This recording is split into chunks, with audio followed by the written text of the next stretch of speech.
یہ سوال ذرا لمبا ہے، میں اس کو خلاصہ کر رہا ہوں۔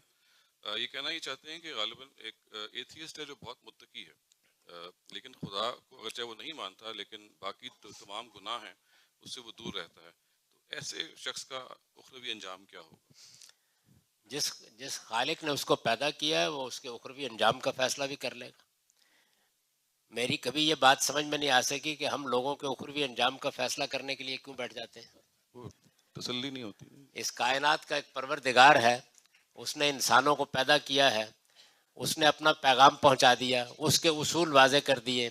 ہمارا کام یہ ہے کہ وہ اصول لوگوں کو بتا دیں، اور وہ اصول کیا ہیں؟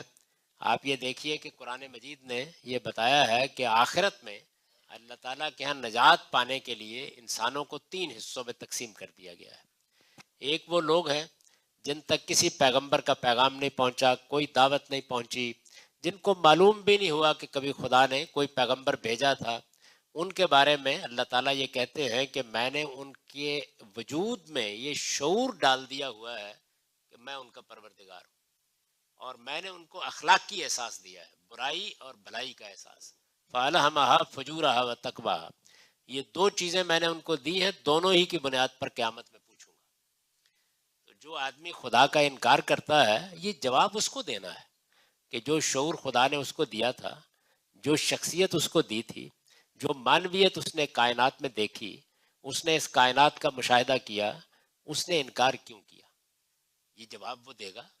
ہو سکتا ہے کہ اس موقع پر ہمیں بھی بلا لیا جائے اور ہم بھی خدا کے اور اس کے مابین یہ گفتگو سنیں، تو اگر وہ اپنا کوئی عذر پیش کرنے میں کامیاب ہو گیا تو خدا کہتا ہے کہ میں تو کھجور کے فتیلے کے برابر بھی کوئی ظلم نہیں کروں گا، اور اگر وہ کامیاب نہیں ہوتا تو پھر وہ جانے اور اس کا پروردگار جانے۔ دوسری کیٹیگری ان لوگوں کی ہے جن تک پیغمبروں کی دعوت پہنچ گئی ہے۔ ان کے بارے میں یہ بتایا ہے کہ چونکہ پیغمبروں نے آ کر یہ کہہ دیا ہے کہ قیامت آنے والی ہے، تو ان سے قیامت کے بارے میں بھی سوال ہوگا۔ اور تیسری کیٹیگری ان لوگوں کی ہے جن تک محمد الرسول اللہ صلی اللہ علیہ وسلم کی دعوت پہنچ گئی، پیغام پہنچ گیا، ان پر واضح ہو گیا کہ آپ خدا کے پیغمبر کی حیثیت سے آئے ہیں، ان سے آپ کے بارے میں بھی سوال کیا جائے۔